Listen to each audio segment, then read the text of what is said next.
bonté, Dieu de miséricorde, Père de notre Seigneur Jésus-Christ.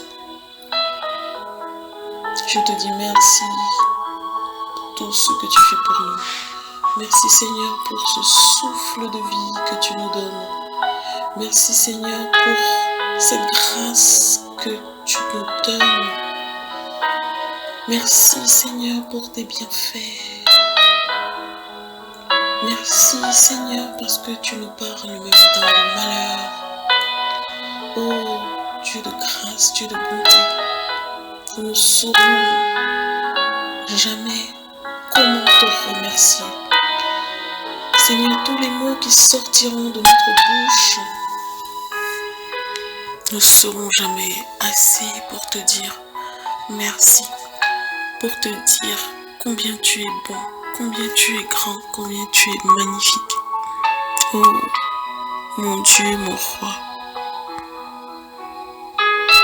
Seigneur, tu connais chacun de nous. Tu nous connais spécialement. Tu nous appelles par notre nom. Pour certains, Seigneur, tu vois nos souffrances.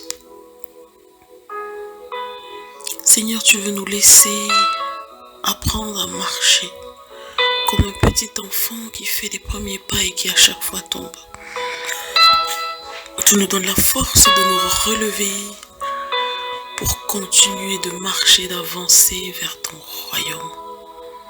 Oh Seigneur, oh Dieu merveilleux, oh Dieu parfait, nul n'est comme toi. Personne d'autre ne peut se comparer à toi, oh Seigneur. Seigneur, tu dis et la chose s'accomplit. Merci Seigneur pour tes grâces, pour tes bontés.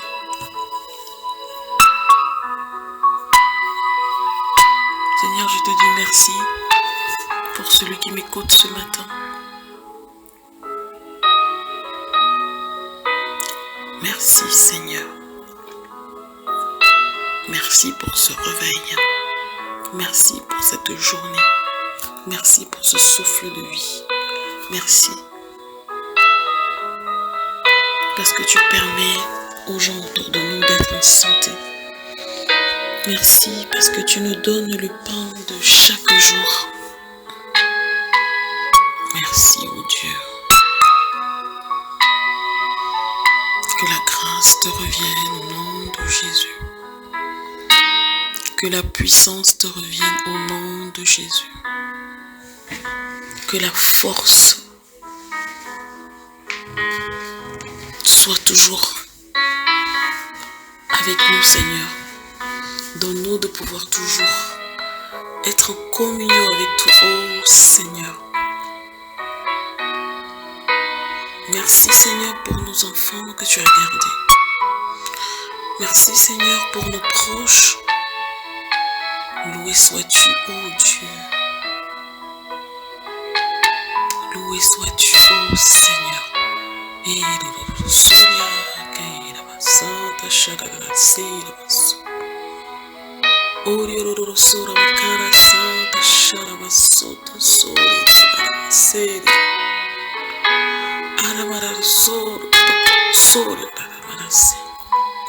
merci Seigneur pour cette force de l'âme que tu nous donnes, pour ce renouvellement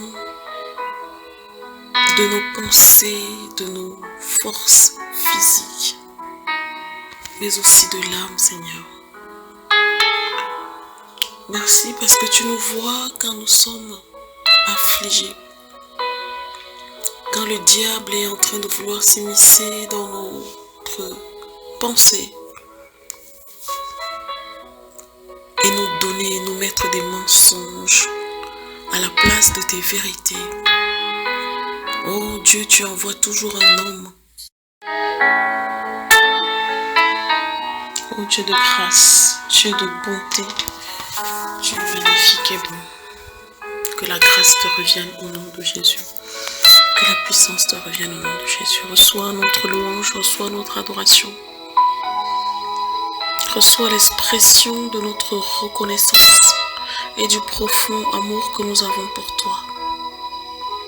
Merci Seigneur pour la sagesse que tu nous donnes. Merci Seigneur pour l'amour que tu mets en nous pour les autres. Merci Seigneur pour tout ce que tu nous donnes Seigneur, afin que nous puissions être dignes d'être appelés tes enfants, oh mon Dieu, mon roi. Je te dis merci du fond du cœur.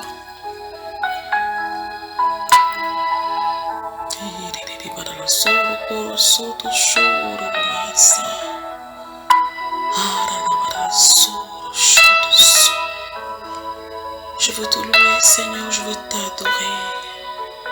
Je veux te célébrer, car tu es bon, car ton règne est éternel, car tu règnes au milieu de ton peuple. Ton désir, ô Dieu, c'est que nous soyons des fils et des filles de ton royaume. Tel est notre désir, ô Dieu, ô Seigneur. Tu es magnifique, Seigneur. Tu es un Dieu d'amour, ô Seigneur. Quand je vois le ciel, Seigneur, et tout ce qui y est, l'œuvre, Seigneur, de tes mains, l'œuvre de tes doigts, l'œuvre de ta parole, ô Dieu, la lune, les étoiles. Qui suis-je, Seigneur, ô Dieu, pour que tu baisses ton regard sur moi? Qui suis-je, ô Dieu? Qui suis-je? Pourtant, Seigneur, tu me regardes. Pourtant, Seigneur, tu baisses tes yeux sur moi, ô Dieu. Mon âme t'exalte, mon âme te loue. Mon esprit se réjouit en toi, Seigneur. Car tu as envoyé ton Fils pour nous sauver.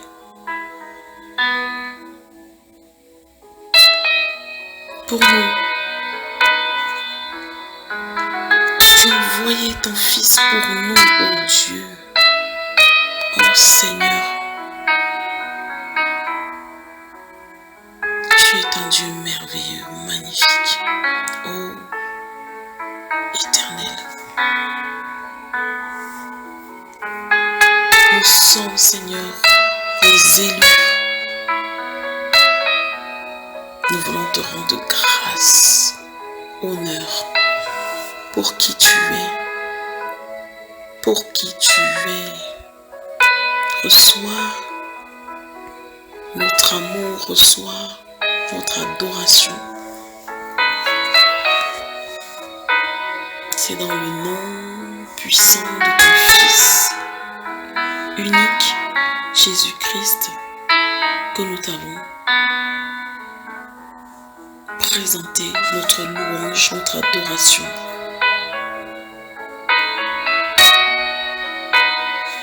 Sois magnifié, sois adoré.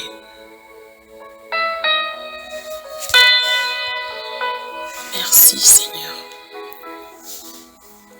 Et je voudrais profiter pour vous souhaiter, pour vous dire bonjour à tous ceux qui m'écoutent. L'espoir que vous avez passé une nuit excellente.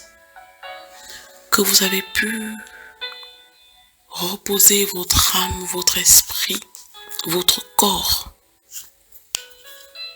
Car le corps a besoin de repos. Le corps a besoin de repos à chaque fin de journée, à chaque moment de la journée. Et notre âme aussi vrai qu'il a besoin d'être reposé, il a besoin d'être nourri par la parole de Dieu. Il a besoin d'être nourri. Parce que ce que j'ai appris ces dernières semaines, c'est que quand notre âme, je l'ai appris à mes dépens, quand notre âme n'est pas nourrie, eh bien le diable qui est autour, qui rôde, vient avec toutes sortes de choses. L'affliction, la tristesse, la colère, pour nous éloigner de Dieu. Alors, nourrissons-nous toujours de la parole de Dieu. Ne lisons pas des versets chaque matin juste pour se dire il faut que j'ai un verset. Il faudrait que la parole que nous avons écoutée le matin, le verset que nous avons lu, que nous puissions le méditer dans la journée, que nous puissions saisir le sens du message que Dieu veut nous donner. Il y a des jours où Dieu veut nous encourager, il y a des jours où Dieu veut nous avertir, il y a des jours où Dieu veut nous consoler. Parce que chaque verset, qui est en général une phrase, a une signification particulière pour chacun de nous. Pour chacun de nous. Je voudrais partager avec vous aujourd'hui le livre d'Ésaïe au chapitre 55. Je voudrais partager avec vous le verset 55, le chapitre 55 du livre d'Ésaïe. Avec cette prière que le Seigneur puisse ouvrir nos yeux et nos oreilles afin que sa parole puisse rester dans nos cœurs et que ces paroles puissent nous toucher, nous encourager, nous enseigner, quel que soit le dessein, le projet que le Seigneur a pour chacun de nous. Nous allons lire. Au chapitre 1, il dit « Vous tous qui avez soif, voici de l'eau. Venez. Même si vous n'avez pas d'argent, venez. Achetez à manger, c'est gratuit. Venez. Achetez du vin et du lait sans argent. » Je rappelle que je suis avec la version Parole de vie 2017. Venez. Venez vous tous. Voici de l'eau. Même si vous n'avez pas d'argent, venez. Achetez à manger, c'est gratuit. Venez acheter du vin et du lait sans argent. Pourquoi dépenser de l'argent pour quelque chose qui ne nourrit pas? Pourquoi vous fatiguer pour quelque chose qui ne vous rassasie pas? Et c'est vrai. J'aimerais vraiment m'arrêter sur ces phrases. Pourquoi vous achetez quelque chose qui ne vous nourrit pas? Je suis encore des hommes de Dieu sur les réseaux sociaux qui nous encouragent à acheter des livres afin de nous édifier. Mais il y a des fois, on préfère aller prendre l'abonnement de Netflix, de je sais pas quoi, pour suivre une série, un film. Est-ce que ça nous rassasie? Est-ce que ça nous édifie? C'est la question. Écoutez-moi bien, je continue. Donc sur le verset 2, qui dit « Pourquoi dépenser de l'argent pour quelque chose qui ne nourrit pas? Pourquoi vous fatiguer pour quelque chose qui ne vous rassasie pas? Écoutez-moi bien. Alors vous aurez de bonnes choses à manger. Vous goûterez des choses délicieuses. Tendez l'oreille. Venez à moi. Écoutez et vous vivrez. » Écoutez la parole de Dieu, mes frères et sœurs, et vous serez rassasiés, vous serez nourris, vous serez remplis. Et vous ne périrez pas faute de connaissance, faute de ne pas avoir écouté la parole de Dieu. Je continue sur le verset 3. Le Seigneur dit, « Je ferai avec vous une alliance qui durera toujours. Je vous assure pour toujours les bienfaits que j'ai promis à David. » C'est une promesse que le Seigneur nous fait. Au verset 4, il dit, « J'avais fait de lui un témoin de mon pouvoir pour le peuple, un chef qui commande les populations. Toi aussi, Israël, tu feras appel à des peuples inconnus. Et ces étrangers qui ne te connaissent pas se dépêcheront vers toi. Ils viendront à cause de moi, le Seigneur ton Dieu, le Dieu saint d'Israël, qui veut t'honorer. » Au verset 6, il est dit, « Cherchez le Seigneur pendant qu'il se laisse trouver. Faites appel à lui pendant qu'il est près de vous. » Tu relis, cherchez le Seigneur pendant qu'il se laisse trouver. Parce qu'il y aura un moment où vous allez chercher le Seigneur. Vous allez chercher sa face et le Seigneur ne vous montrera pas sa face.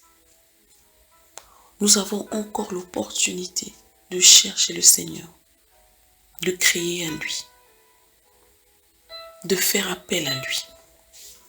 Au verset 7, il est dit, « Les gens mauvais doivent abandonner leur conduite. Celui qui fait le mal doit abandonner ses pensées méchantes. Tous doivent revenir au Seigneur, car il aura pitié d'eux. Tous doivent revenir vers notre Dieu, car il pardonne généreusement. » Notre Seigneur est un Dieu de pardon,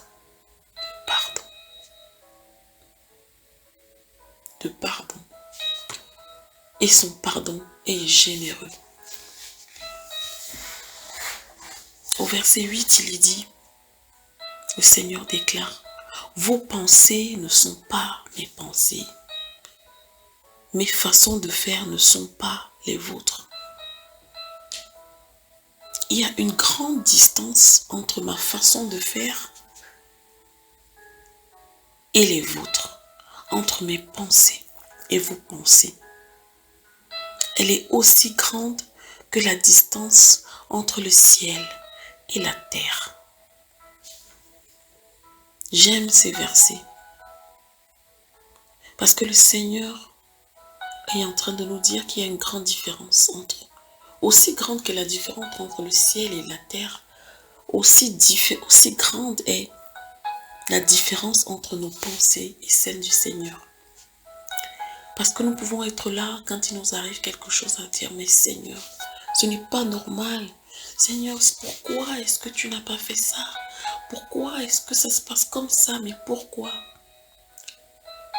Le Seigneur a des desseins, a des projets pour nous que nous ne connaissons même pas.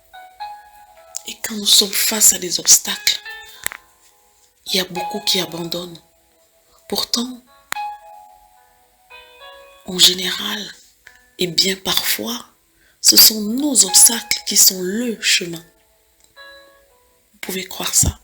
Ce sont nos obstacles qui sont le chemin.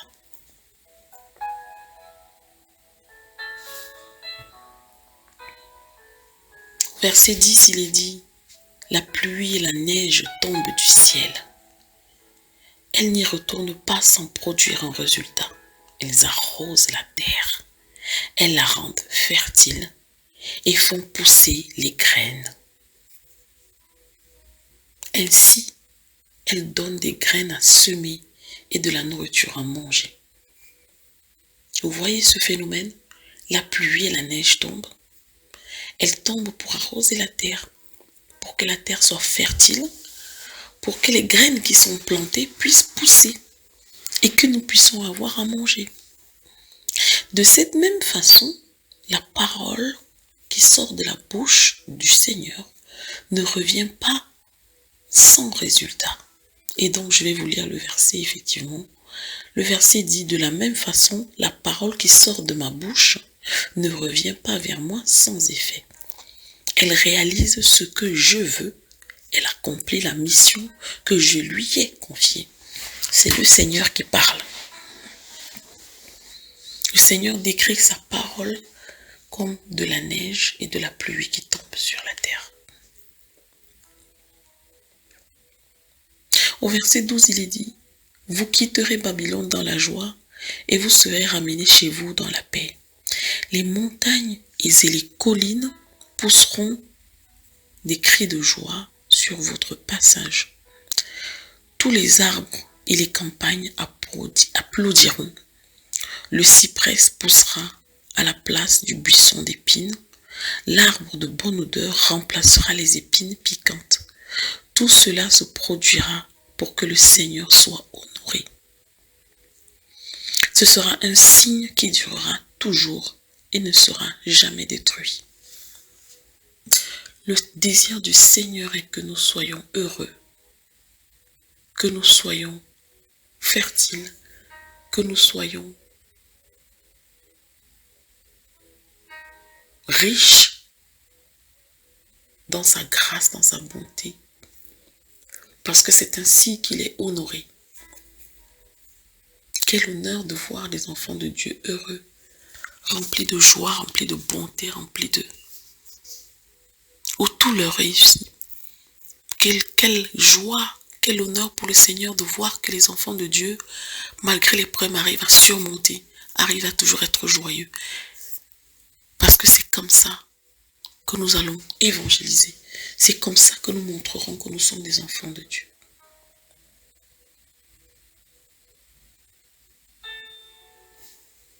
Je vous encourage vraiment à lire et à relire Isaïe 55. Ce sont des paroles de promesse, ce sont des paroles de foi, ce sont des paroles d'assurance où le Seigneur nous parle. Comme plusieurs versets et chapitres dans la Bible. Merci Éternel Dieu Tout-Puissant pour ces paroles que tu as mises dans nos cœurs. Merci Seigneur pour ce que tu nous enseignes. Merci Dieu de grâce et de bonté. Seigneur, nous voulons te remettre cette journée, cette semaine, entre tes mains. Nous voulons que tu bénisses Seigneur nos projets, qui sont les tiens aussi. Nous voulons que tu continues de nous orienter, de nous édifier. Nous demandons ta protection dans notre vie, dans la vie de nos proches, de nos enfants, de nos époux, de nos parents, de nos frères, de nos sœurs.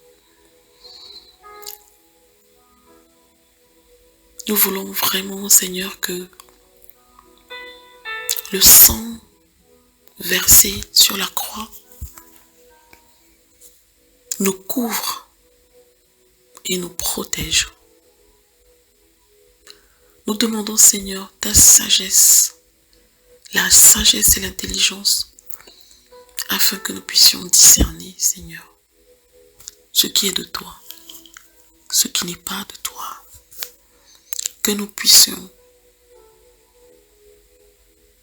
éloigner le diable au travers de ses ruses qui veut s'immiscer dans nos décisions, dans nos actes. Nous voulons que tu nous diriges, ô Dieu, dans ce travail où nous n'avons pas l'air d'être heureux. Nous y sommes pourtant, Seigneur. Nous voulons que tu nous édifies. Ô Dieu, est-ce nous qui ne voyons pas ce qu'il faut voir au travers de ce travail? Ou est-ce que nous devons changer de travail, Seigneur? Nous ne voulons pas fuir, nous voulons accomplir ta volonté, Seigneur, pour notre vie.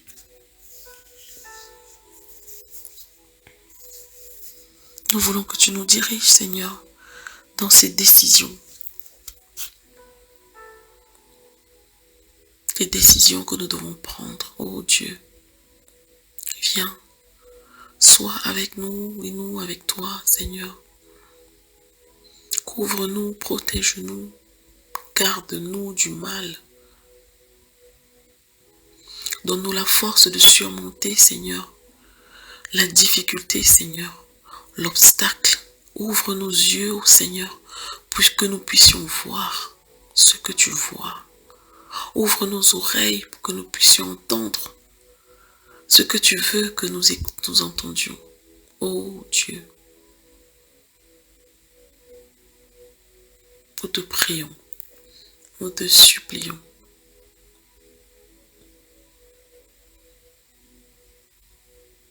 Que la grâce te soit rendue, Seigneur.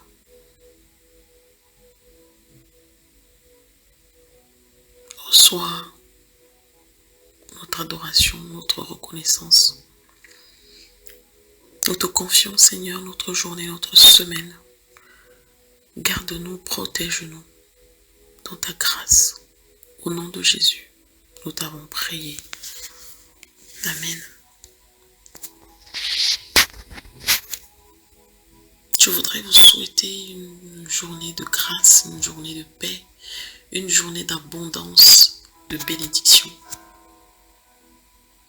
Soyez bénis, soyez fortifiés, soyez encouragés. Soyez bénis.